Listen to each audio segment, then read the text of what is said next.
오늘의 말씀 마태복음 6장 19절부터 21절까지 다 같이 합독으로 성경 말씀을 읽도록 하겠습니다. 시작. 너희를 위하여 보물을 땅에 쌓아두지 말라. 거기는 좀과 동록이 해하며 도둑이 구멍을 뚫고 도둑질하느니라. 오직 너희를 위하여 보물을 하늘에 쌓아두라. 거기는 좀이나 동록이 해하지 못하며 도둑이 구멍을 뚫지도 못하고 도둑질도 못하느니라. 내 보물 있는 그곳에는 내 마음도 있느니라. 아멘. 나를 위하여 보물을 어디에 쌓을 것인가 라는 주제를 가지고 목사님께서 설교를 진행하도록 하겠습니다. 네, 마이크 볼륨 조금만 높여줄래? 네. 이거 보면 되지만 조금만 사이드로 좀 옮겨주고. 왜냐면 지금 온라인으로 지금 밴드로 예배에 참여하고 있는 우리 장병들이 있어서 저 카메라가 가려서 제가 잠깐 옮기자고 그랬어요. 하나 둘 셋, 하나 둘 셋. 네. 조금 더 올릴 수 있나요? 아니면 내가 좀 크게 해도 돼? 네. 그래. 네. 여러분들 일주일 동안 전술훈련 평가 받느라고 고생 많으셨죠? 네, 많이 힘들었어요? 많이 힘들었는 모양이구나. 아이고 어떡해. 네. 우리 대대급 부대에서는 ATT가 가장 큰 훈련이에요. 사실 우리 대대가 평가를 받는 거기 때문에 뭐 여러 가지 훈련들이 많이 있지만 우리 대대급 부대에서는 대대 전술훈련 평가가 가장 힘들고 중요한 훈련인데 여러분들 고생 많으셨습니다. 그래서 그런지 오늘 예배당이 좀 빈자리가 많이 보여요. 또 큰 훈련 끝나면 밀린 휴가들도 많이 나가야 될 테고 또 건강 때문에 또 함께 하지 못하고 있는 분들도 있는 것 같아요. 그래서 오늘 조금 예배당에 빈자리가 있지만 우리 오늘 출타 중인 장병들 그리고 건강 때문에 함께 하지 못한 우리 장병들 위해서 서로 기도해 줬으면 좋겠습니다. 네. 오늘 본문은 저의 인생 가운데 실제로 일어난 사건에 대한 말씀입니다. 우리가 말씀이 우리의 삶을 지배한다라는 말을 자주 듣곤 하는데 이 말씀이야말로 저를 깊은 고난에서 깊은 수렁에서 건져주신 살려주신 그런 말씀입니다. 이게 비단 저뿐만이 아니라 오늘을 살아가고 있는 우리 모든 청년들에게도 동일한 은혜가 있게 되기를 간절히 소원합니다. 그만큼 저에게는 뭐 여러 가지 소중한 말씀들이 있지만 저의 삶을 지배했던 수많은 말씀들이 있지만 지금 저 간식 왔는데 누가 좀 받아줘요? 네. 나갔나? 받으러? 네. 네, 오늘 이동희 중사님도 오늘 휴가고 장은서 한사님은 건강이 좀 안 좋아서 우리 간부님들도 많이 참석을 못한 것 같아요. 수많은 말씀들이 저의 인생을 지배해왔고 또 저의 삶을 변화시켜왔지만 이 말씀이야말로 제 인생의 방향을 완전히 180도로 돌리게 해준 말씀이기 때문에 그만큼 제가 할 말이 많지만 오늘은 가장 핵심적인 내용만 제가 절제해가면서 정해진 시간 동안 잘 전할 수 있도록 하겠습니다. 사실 마태복음 6장 19절부터 21절을 오늘 읽었는데 마지막 절까지를 제가 좀 간략하게 살피려고 해요. 그래서 오늘 말씀의 제목을 나를 위하여 보물을 어디에 쌓을 것인가 라고 하는 제목으로 오늘 우리에게 주시는 하나님의 말씀을 증거하도록 하겠습니다. 다시 한번 제가 읽어드릴게요. 오늘 본문은 이렇게 시작을 합니다. 너희를 위하여 보물을 땅에 쌓아두지 말라.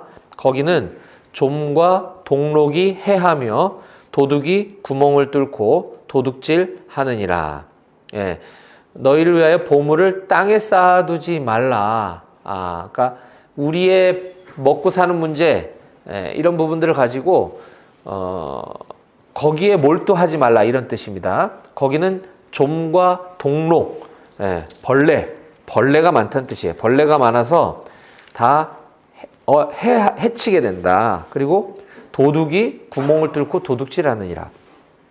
우리가 아무리 먹고 사는 문제를 가지고 준비를 한다 하더라도 예기치 않은 방법으로 벌레, 도둑 이런 걸로 인해서 한순간에 잃어버리기 쉽다 이런 말씀이죠. 20절 오직 너희를 위하여 보물을 하늘에 쌓아두라.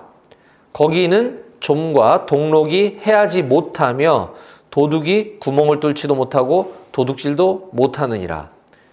그렇겠죠? 보물을 하늘에 쌓아두래요. 일단 무슨 말인지 모르겠지만 하늘에 쌓아두래요. 거기는 벌레도 없고 도둑도 없겠죠. 내 보물 있는 그곳에는 내 마음도 있느니라. 그렇습니다. 네.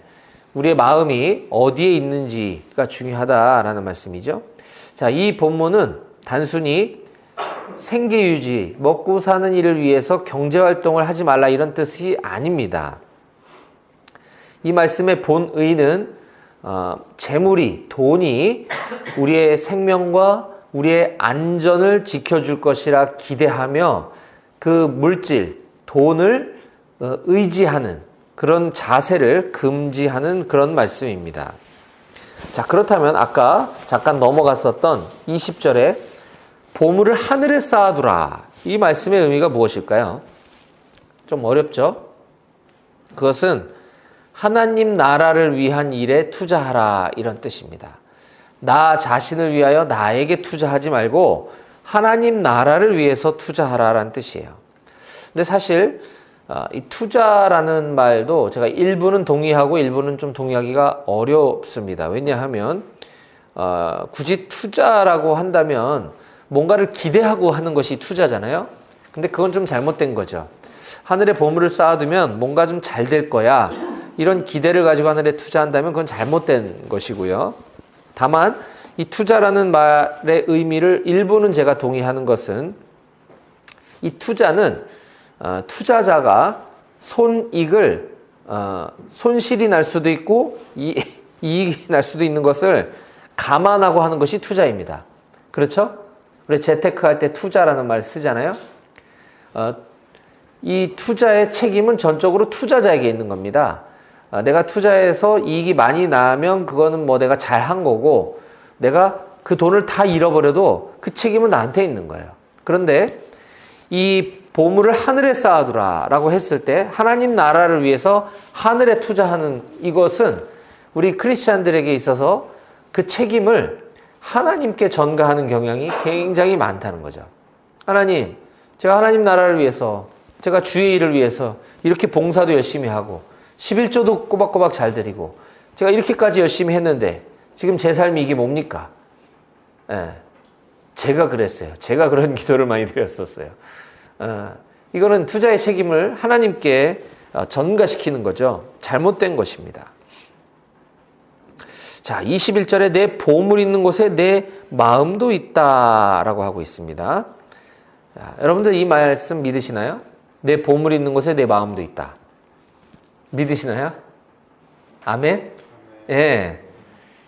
네. 이게 지금 대답하기 어려운 건 무슨 의미인지 잘 몰라서 그런 거예요, 여러분들이. 많은 그리스도인들이 이 말씀을 믿습니다. 그런데 실제로는 믿지 않는 것 같아요. 입으로는 이 말씀 믿습니다. 아멘. 하지만 이게 잘 안 믿는 것 같아요. 제가 볼 때 많은 사람들이. 왜냐하면 보물 있는 곳에 마음이 있다. 그래서 보물에 마음을 두지 말고 하나님께 마음을 두라 이런 뜻인데 우리의 몸은 하나님께로 나와 있지만 우리의 마음은 여전히 보물 있는 곳에 가 있는 경우를 많이 보게 되더라 하는 것입니다. 제가 그랬습니다. 제가. 특히 금리가 오르고 경기가 많이 침체될수록 리스크가 높은 투자처를 많이 찾습니다. 우리가 하이 리스크, 하이 리턴이라는 말을 경제에서 많이 쓰죠. 금리가 너무 오르다 보니까 대출 금리가 오르고 저축 금리와의 대출 예대 마진 차이가 줄어들기 때문에 예금 가지고서는 재산을 불리기가 어렵다. 그래서 부동산에 투기를 하고 주식이나 비트코인 같은 데 투자를 하는 이유는 그만큼 높은 리스크를 감수하고서라도 내가 짧은 시간 동안에 많은 수익을 얻기 위해서 이런 일들을 하는 것이죠. 뭐 나쁘지 않습니다. 우리가 21세기를 살아가는 오늘날 여러 가지 다양한 재테크의 방법들이 있고 투자의 수단들이 있기 때문에 합법적인 범위 안에서 주식 투자와 비트코인 투자는 나쁜 것은 아닙니다. 하지만 내 보물 있는 곳에 내 마음도 있느니라 라는 오늘 21절 말씀처럼 자칫 하다간 삐끗하면 우리의 마음이 하나님께로 향하지 못하고 물질로 향하는 경우를 상당히 우리 주변에서 많이 보게 되는 것 같습니다. 다른 사람 얘기할 것 없이 제 얘기만 하면 한 4, 5년 전이었던 것 같아요. 대략 정확하지 않지만 비트코인이 새로운 투자 방법으로 막 떠오르기 시작할 때가 있었어요. 아직 법으로 이걸 어떻게 규제해야 되고 어떻게 합법화해야 되는지도 잘 몰랐던 시절 많은 사람들이 너도 나도 비트코인에 투자를 하기 시작했습니다. 비트코인이 뭐야? 이 개념도 생소한 이때에 저는 금융권 회사에 제가 근무를 하고 있기 때문에 이런 새로운 투자 방법에 대해서 학습할 필요가 있다라는 생각으로 비트코인을 좀 해봐야겠다는 생각을 했어요. 돈이 많이도 없지만 많이 투자하면 그만큼 또 막 거기에 얽매일까봐 아주 소액으로 했었습니다. 그때 당시에는 제가 목사가 막 됐을 때인지 되기 직전인지 제가 그것도 지금 가물가물한데 아무튼 스스로는 굉장히 믿음이 있는 사람이라고 저는 생각하고 있었어요. 저는 돈을 불리기 위한 것이 아니라 돈을 많이 벌기 위한 것이 아니라 금융회사에 다니고 있기 때문에 새로운 투자 방법에 대해서 제가 알아야 되기 때문에 한번 해봐야겠다라고 소액으로 투자를 했습니다. 소액. 예. 뭐 한 1, 200만 원 정도 되는 것 같아요. 정확한 금액도 기억 안 나는데. 근데 그때 당시에는 비트코인이 막 올라가던 시절이라 이게 막 계속 수익이 나는 거예요. 2배까지 올라가고. 이러다 보니까 아침에 눈만 뜨면 제일 먼저 말씀 앞에서 묵상으로 하루를 시작하는 것이 아니라 그전엔 그렇게 살아왔는데 눈만 뜨면 핸드폰을 찾게 되더라고요. 어저께 어떻게 올랐나 떨어졌나 어저께 대비 많이 올랐나 막 이런 것들 보면서 수시로 틈만 나면 핸드폰을 들여다보는 제 자신을 발견했어요. 그래서 뭔가 잘못되고 있구나. 이건 아니었는데 처음에 의도는 이거 뭐 금액도 크지 않으니까 이거 다 잃어버려도 상관없어. 이런 생각을 가졌고 하다가 좀 이익이 많이 나면 이걸로 하나님 나라를 위해서 써야지. 이런 생각을 했었습니다. 뭐 예를 들게 100만 원을 내가 투자했다. 200이 나면 200으로 내가 헌금하고 하면 좋은 일 아니야? 이렇게 시작을 했지만 물론 아마 결론이 어떻게 나든 그렇게 했었을 거예요. 금액이 크지 않았으니까. 이게 1, 2억이라면 생각이 달랐겠지만 뭐 작은 금액은 내가 하나님 위해서 쓸 수 있었을 거예요. 그런데 중요한 건 마음을 거기에 빼앗겼다는 게 큰 문제라는 걸 깨달았습니다. 마음. 그래서 더 이상은 안 되겠다. 근데 그때 또 때마침 정점을 찍었던 비트코인이 계속 하락하기 시작하면서 뭐 문제가 발생하고 뭐 사회적 이슈가 되고 이러면서 이제 잘 됐다. 이참에 그만두고 손 털고 나와야 되겠다 해서 간신히 원금만 찾아갖고 나왔던 사례가 있었는데 그 기간 동안 제가 깨달았던 것은 수익이 나고 안 나고 금액이 크고 작고를 떠나서 내 마음이 있는 곳에 내 보물이 있는 곳에 내 마음이 있다라는 이 말씀이 떠올랐었습니다. 내 마음은 이미 하나님이 아니라 보물, 재물, 돈에 가 있었구나라는 것이죠. 이것은 비단 비트코인이나 주식뿐만 아닙니다. 특히 주식 투자는 그야말로 더 합법적인 방법임에도 불구하고 제 주변에 과거와 현재를 막론하고 이 주식 투자 때문에 하나님을 잃어버리고 하나님 곁을 떠난 사람들 제가 수도 없이 많이 봤습니다. 뭐 집안이 망한 경우는 뭐 말할 것도 없고, 이 방법 수단이 잘못됐다는 것이 아니라 자칫 우리가 하나님을 잃어버릴 수 있다는 게 큰 문제인 것입니다. 그래서 우리가 돈을 물질을 만몬의 영이다라고 부르는 것입니다. 이게 신이라는 거예요. 신. 하나님이 아닌 다른 신이라는 거죠. 그런데 그럼에도 불구하고 아직도 많은 사람들은 난 다 알아. 지금 이 얘기가 무슨 말인지 다 알고 이 말씀이 무슨 뜻인지 내가 다 알고 나는 괜찮아. 난 알고 있기 때문에 나는 괜찮아. 나는 절대 안 그래. 라는 착각을 하며 오늘도 많은 사람들이, 많은 그리스도인들이 그렇게 살아갑니다. 그런데 이것은 굉장히 큰 교만입니다. 우리는 우리 자신을 믿을 수가 없어요. 우리는 본질적으로 죄인이기 때문에 내가 내 자신을 믿는다면 나라는 존재 자체가 또 하나의 우상이 되어버립니다. 나도 섬기고 물질도 섬기는 것이에요. 그래서 가급적이면 그런 리스크가 높은 투자 방식은 하지 않는 것을 제가 권면드립니다. 여러분들 중에서도 뭐 하는 사람도 있을 것이고 앞으로도 할 사람도 많이 있겠지만 특히 직장을 다니면서 또는 학교를 다니면서 이런 주식을 투자하다 보면 비트코인이나 이런 걸 하다 보면 학업이나 회사 업무가 제대로 될 리가 없어요. 틈만 나면 이거 들여봐야 되니까 정신이 피폐해지는 거죠. 그러다가 또 그걸 회복하기 위해서 빚을 더 끌어다 쓰고 다른 사람한테 돈 빌리고 이러니까 이게 눈덩이처럼 불어나서 나중에 감당할 수 없는 사태에 이르는 경우를 너무 많이 보게 됩니다. 그것이 사회적 문제가 되기도 하죠. 그래서 이런 방식의 투자 자체가 개인의 삶을 망가뜨릴 뿐만 아니라 영적으로도 우리 신앙적으로도 굉장히 문제가 많다라는 사실을 우리 반드시 기억해야 합니다. 24절 말씀입니다.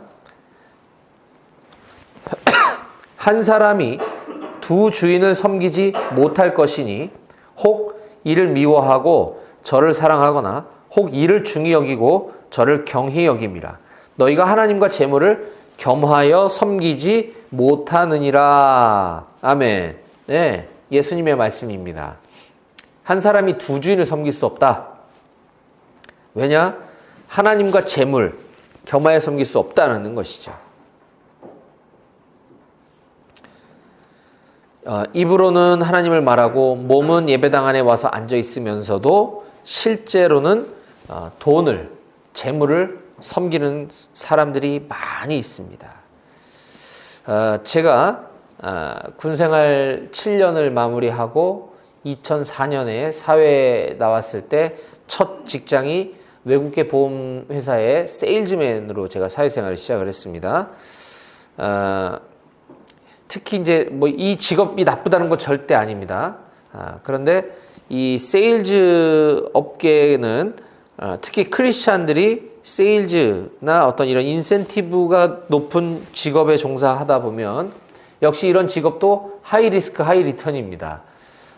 내가 실적을 많이 거두면 수입이 크지만 실적이 적으면 수입이 아주 적거나 없을 수도 있는 거거든요. 그런데 제가 이 직종에 처음 종사했을 때 그때 나름대로 큰 꿈을 가졌었죠. 돈을 많이 벌어서 그때 상가교회, 전 그때 집사였었는데 상가교회인 우리 교회를 내가 건축을 하겠다. 돈을 많이 벌어서 우리 교회를 내가 지을 거야. 이런 생각도 했었고 그때 아주 소액으로 그냥 뭐 선교사님 좀 돕는 정기 후원을 하고 있었어요. 그 선교사님의 생계와 사역을 다 책임지는 것이 아니라 아주 일부죠. 아주 일부. 그런데 내가 돈을 많이 벌어서 이 선교사님의 모든 재정을 내가 다 후원해야 되겠다. 이런 선교사님을 10분을 내가 섬겨야 되겠다. 이런 생각을 가지고 세일즈맨을 시작을 했었습니다. 그 이후에 세일즈 매니저도 하고 또 심지어 네트워크 마케팅, 소위 다단계라고 하는 네트워크 마케팅도 하면서 이런 생각들을 쭉 유지해 왔었으나 이것이 얼마나 가식적이었는가, 이것이 얼마나 착각이었는가를 하나님께서 보여주셨습니다.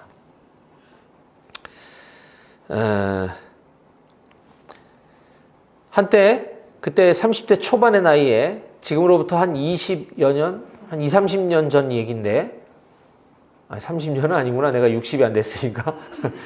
한 20여 년 전 얘기인데 이때 당시에 제가 11조 원금으로 100 몇십만 원씩 냈던 적도 여러 번 있었거든요. 그러면 수입이 나쁘지 않은 거죠. 그렇죠? 네. 그때는 뭐 11조 내는데 전혀 거리낌이 없었습니다. 막 스스로 막 뿌듯해하고 누가 알아주지 않을까 이런 생각도 있었던 것 같아요.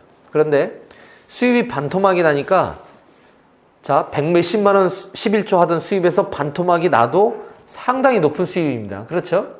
근데 벌벌벌벌 떨고 이거 11조 해야 되나 말아야 되나 이거 가지고서 다음 달 생활할 것들을 계산해 보니까 이게 빠듯한 거를 보면서 벌벌 떠는 제 자신을 보았어요.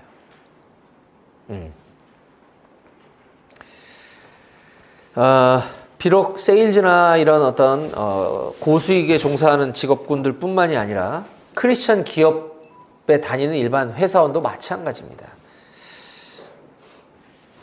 소위 크리스천 기업이 잘 돼야 하나님 나라를 위한 선한 일에 쓰임받을 수 있다고 하면서 이런 어떤 물질관에 대해서 나름 성경적인 물질관, 청부론, 청빈론, 청부론 할 때 그런 청부론 이런 것들을 표방하고 이런 것들을 가르치는 기업들이 상당히 많이 있는데 저는 상당히 위험할 수도 있다는 생각을 좀 하게 됩니다. 특히 요즘이 아니라 오래전부터 화두가 되고 유행이 되는 비즈니스 애즈 미션이라고 하는 게 있어요. 비즈니스를 통한 선교. 돈을 많이 벌어서 선교를 하고 돈을 많이 벌면서 선교를 해야 된다라는 비즈니스가 곧 선교다라는 캐치프레이즈를 가지고 세미나도 하고 워크숍도 하고 또 그런 일을 하는 선교단체들도 있습니다. 거기에 수많은 전문직 종사자, 사업가들이 비즈니스 애즈 미션을 꿈꾸고 그 사역에 동력을 하게 되죠. 저도 한때 그런 선교단체에서 사역을 했었던 적이 있습니다. 전문직 종사자들 그리고 사업가들이 서로 네트워킹하면서 성경적으로 기업을 어떻게 운영할 것이고 성경적으로 돈을 많이 번 걸 어떻게 하나님 나라에 쓸 것인가. 취지는 상당히 좋습니다. 취지까지는 하나님도 기뻐하셨을 것 같아요. 하지만 아까 제가 경험했던 것처럼 이것은 내가 사업을 하는 데 있어서 하나님을 끌어들이는 경우가 굉장히 많았음을 제가 보게 되었습니다. 처음엔 좋은 취지로 크리스천들끼리 네트워킹을 하고 동업을 하고 하다가 문제가 생기면 서로 법정 공방하고 싸우는 일들을 제가 너무 많이 보면서 제가 깨달았던 것이 있어요. 비즈니스 애즈 미션, 비즈니스 선교사라고 얘기하는데 우리가 선교사라고 할 때에는 하나님이 부르신 사람이 선교를 하는 것입니다. 저도 제가 원해서 제가 선택해서 군선교사가 된 게 아니에요. 하나님이 저를 군선교사로 강권적으로 부르셨기 때문에 제가 지금 이 자리에 서 있는 거거든요. 저는 아까 말씀드렸듯이 원래 비즈니스 선교사가 되고 싶었었습니다. 제 생각으로는. 돈을 많이 벌어서 비즈니스를 통해서 선교를 하고 싶었었던 사람이에요. 근데 하나님의 뜻은 거기에 있지 않았기 때문에 저의 비즈니스는 완전 망해서 바닥을 치고 고난을 겪게 하시고 그 과정을 통해서 하나님을 깊이 만나게 하신 다음에 세월이 흘러서 이곳에 하나님 저를 부르신 거거든요. 마찬가지입니다. 비즈니스 선교사가 되고 싶다고 하는 사람들은 특히 요즘 젊은 사람들 중에 제가 그 비즈니스 애즈 미션 세미나들 지금도 제가 참석을 하거든요. 뭐라고 가르치나 어떤 사람들이 여기에 관심이 있나 제가 이런 것들을 학습하기 위해서 지금도 비즈니스 애즈 미션 세미나에 참석을 하는데 많은 청년들 젊은 사업가들이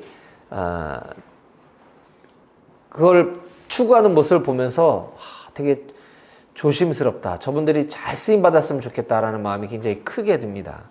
그런데 이 비즈니스 선교도 제가 믿기로는 하나님께서 부르신 사람들, 특별한 소명을 주고 부르신 사람들이 아주 소수의 사람이 있다고 저는 믿습니다. 하지만 대다수의 사람들이 그걸 하기 원하지만 그건 하나님의 뜻이 아니라 나의 생각일 가능성이 상당히 많다는 걸 제가 깨닫게 되었어요. 비즈니스를 한다고 해서 모두가 다 비즈니스 선교사가 되는 것은 아닙니다. 비즈니스계의 선교사로 부르는 아주 소수의 사람들이 있다. 내가 그 사람이 되어야지 이건 나의 생각일 가능성이 상당히 높다는 것을 우리는 주의해야 합니다. 기독교 서적 중에 잘 팔리는 책이 있어요. 꽤 오랜 세월 동안 그 베스트셀러로 지금도 많이 팔리는 책 중에 왕의 재정이라는 책이 있습니다. 왕의 재정. 예. 이 책을 아직 보지 않으신 분이 있다면 앞으로도 보지 않았으면 좋겠어요. 저는 그 책을 읽어봤는데 굉장히 혐오합니다. 혐오. 왕의 제정. 굉장히 믿을 만한 출판사에서 출판을 하고 굉장히 유명하신 목사님이 그 사역에 동역을 하고 계시는데 제가 실명을 말씀드리지 않겠지만 예수전도단 출신의 김모 간사님, 여자 간사님이 저처럼 굉장히 어려운 경제적으로 힘든 시절을 겪으면서 하나님이 주신 나름대로의 방법을 통해서 부자가 된 이야기를 쓴 책이에요. 저는 그분의 경험을 사실이라고 믿습니다. 제가 그분이 그 책에 거짓말했다고 생각하진 않아요.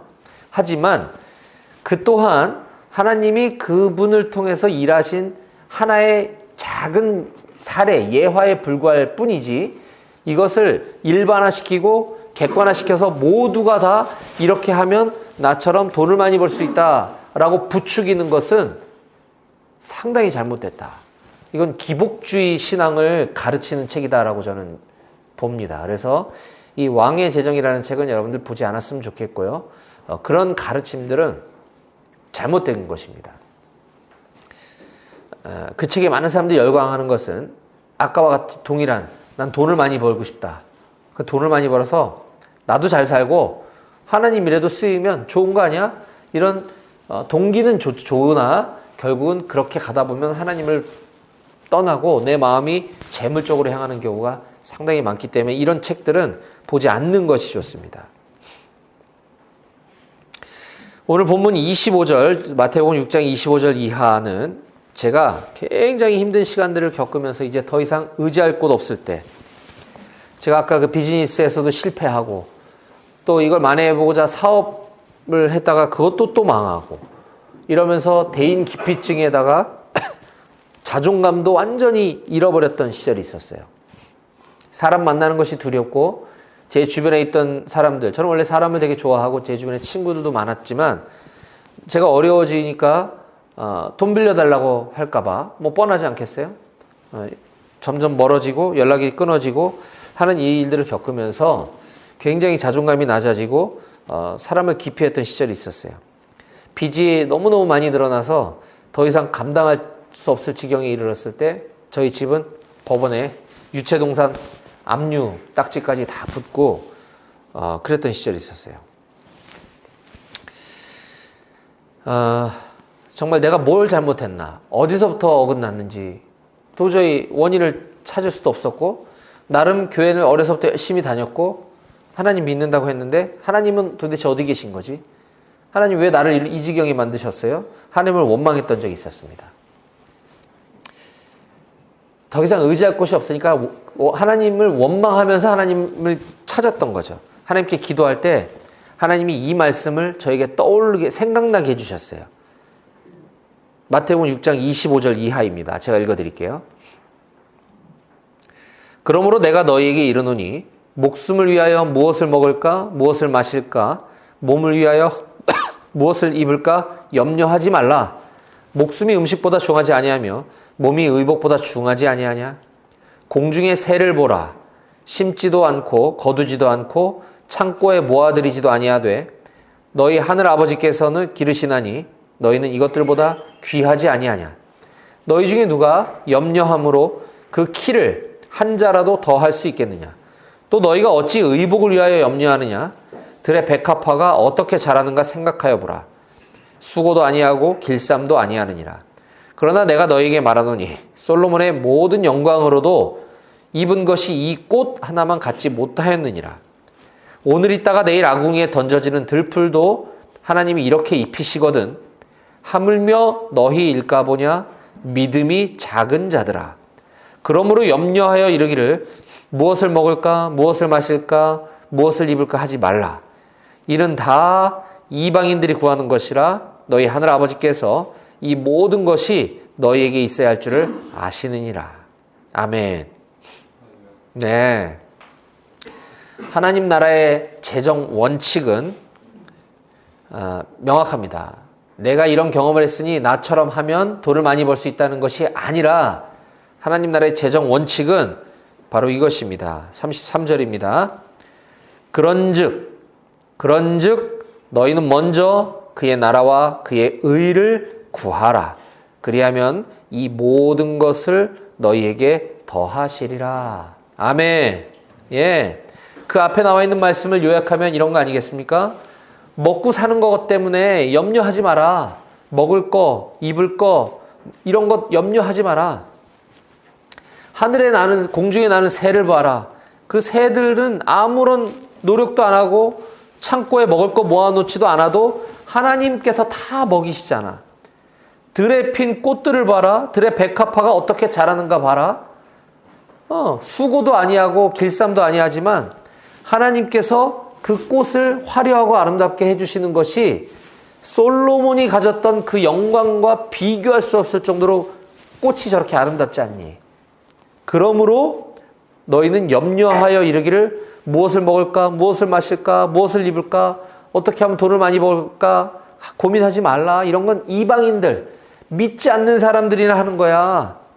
너희 하늘 아버지께서 이 모든 거 너희에게 있어야 될 거 다 알고 계신다. 라는 거예요.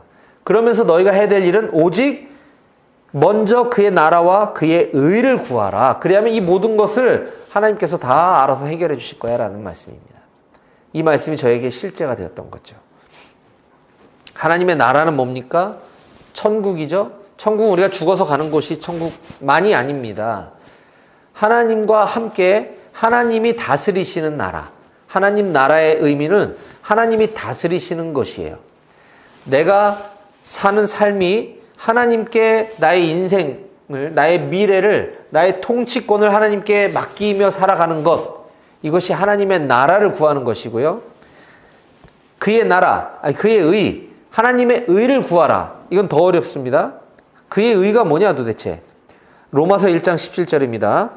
복음에는 하나님의 의가 나타나서 믿음으로 믿음에 이르게 하나니 기록된 바 오직 의는 믿음으로 말미암아 살리라 함과 같으니라. 예. 하나님의 의 바로 예수 그리스도이십니다. 복음. 예. 그의 의를 구하라 라고 하는 것은 예수 그리스도를 구하라. 복음을 구하는 삶을 살아라 라는 것이에요.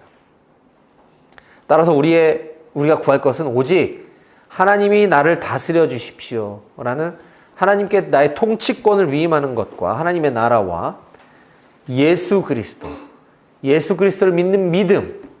하나님, 제가 믿고 싶습니다. 근데 잘 안 믿어집니다. 도와주세요.